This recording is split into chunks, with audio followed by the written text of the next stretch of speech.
السلام عليكم دمانتين وانا وذا السلام ميلو بادونك كجوكتين magacaygu waa Nuruddin maanta waxaan jeclaystay inaan la wadaago wax ku saabsan sideen ku heli karaa gacmo waaweyn qaab aad ku heli kartaa ayaa maanta inii soo bandhigaya oo macnaha aad ku subinaysid kaliya dumbbell-ka waxa loo yaqaano uma baahnid biro badan maxaa yeelay badanaa waa ognaa dadka qaarkood waqti ma hayaan gym-ka ku aadaan laakiin way awoodi karaan dumbbell-ka inay guriga soo dhigtaan ee gacmaha ku dhisaan soo qasab maaha ina maalin walba aad dumbbell-ka gacmaha ku dhaxdid waxaa loo baahan yahay isbuuc 2 jeer hadaad guriga jimicsi kaliya ku subinaysid inaad isbuucii 2 jeer guriga ku dhaxdid dumbbell-ka gacmaha sida macnaha gacmo dhisan oo qurux badan u heshid haddii aad gym-ka aad ka qoran tahay no gym-ka aadidna ka fiicanba sababtoo ah maxaa yeelay birooyin badanaa buuxo laakiin badanaa markaan gym-ka tagno waa ognahay waxaa waaye badanaa busy waa gym-ka dadka badanaa biraha isticmaalayaan waxaa laga yaabaa inaad macnaha aad fursad u heli weyso maalintaas hadaa gacmo subinaysid inaad biraha dhammaantood aad wada heli weyso maxaa yeelay dad kale ayaa isticmaalayo laakiin sida macnaha dumbbell-ka guriga ugu subinaysid hadduu ku yaalo haddana gym-ka waa ku subin kartaa qaabab oo macnaha aad ku dhihi kartid labada xabo dumbbell-ka ayaan tusi doonaa hadduu Allaha idmo macnaha waxaan tusi doonaa qaab 3 qayb oo gacmaha hore aad ku dhisaysid iyo 2 qayb oo gacanta dambe tricep wax loo yaqaan aad ku dhisaysid iyo 1 qayb oo forearm-ka ku dhisi kartid oo dumbbell-ka kaliya ah oon kaaga baahnayn biro badan so waa muhiim qofka inuu gacmaha ka adkaado sababtoo ah haddii aad jimicsiga bilowdo oo gym-ka maxaa yeelay hal meel ma joogaysid maalinta ka dambeysa waxaa isku dayaysaa inaad biro culus qaadid soo macnaheedu waxaa waa haddaad niidaada ay gashay inaad biro culus qaadid waa inaad gacmaha si fiican uga adkaataa sida marka xabadka subinaysid oo kale dhabarka wax walbo soo waa inuu qofka muhiim waaye inuu gacmaha ka adag yahay sidoo macnaha uu biri ka maalin jir dhiska oo horumar uga gaaro soo hadda waxaan tusayaa qaabab aad ku subin kartid dumbbell-ka gym-ka ama guriga soo qaybta koowaad waxa loo yaqaano dumbbell curl 1 sida ujeedin gacanta kale ma tirinaya hal gacan bas aan tirinaya 2 3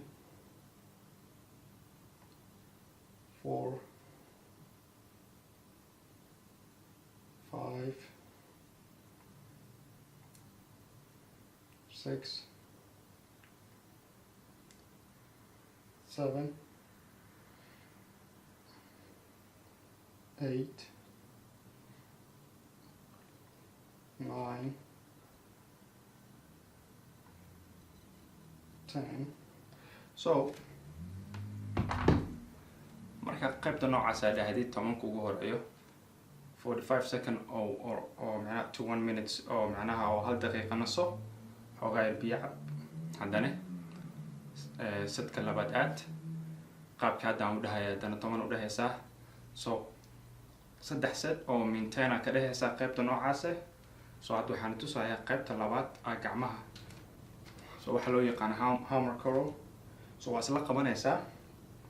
2 qayb u dhigi kartaa haddii aad ilaa kor waa keeni kartaa haddii kalena hal gacan sidaan 1 ma tirinaysa dhinacaan 2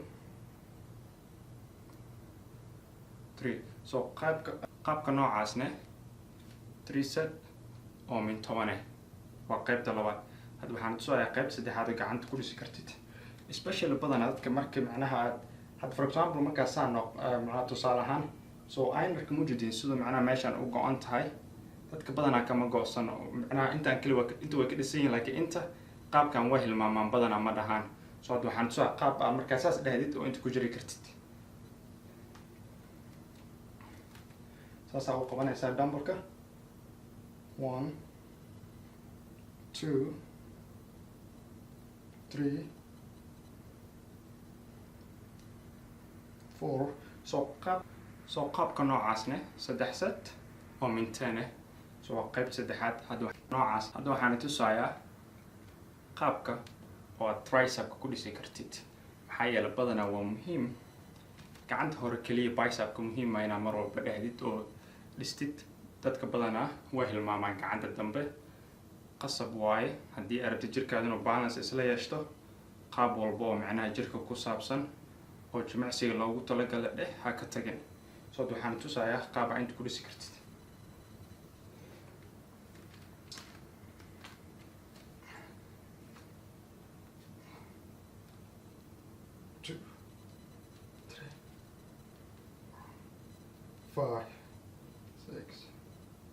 so markaan dhinacan 10 ka dhawaada dhinaca kale 10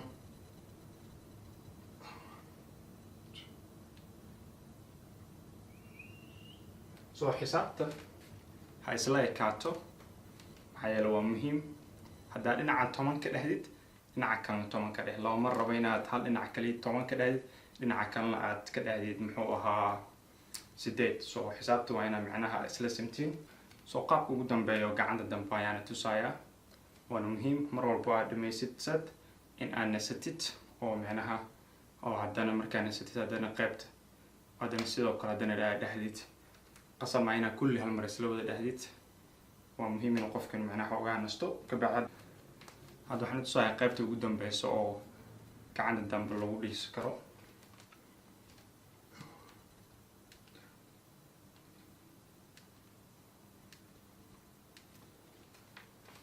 so overhead kaas oo macnaha tricepka qaabka noocaas aan tusaayay 10 tricep oo maintain so qaab walba markaas saas u dhahdid gacmaha hormar ka gaaray hadda waxaan tusayaa qaybta ugu dambeysa oo macnaha forearmka maxaa yeelay waa muhiim mar walba gacmaha dhisaysiin ama guriga ku dhis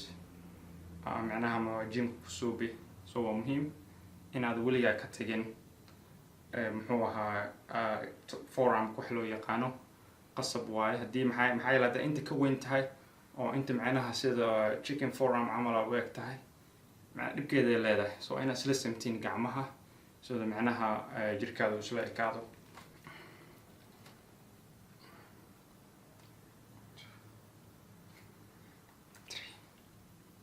four, 5, 6, 7, 8, 9, 10 sidaas ayay gacmaha ku dhisi kartiin adigoona waqti badan kaaga lumin marka waa muhiim inaad guriga ku jimacsatiin haddii aad awood u lahayn inaad gymka iska soo qortid so waxaan filayaa inuu anfici doono videogan fadlan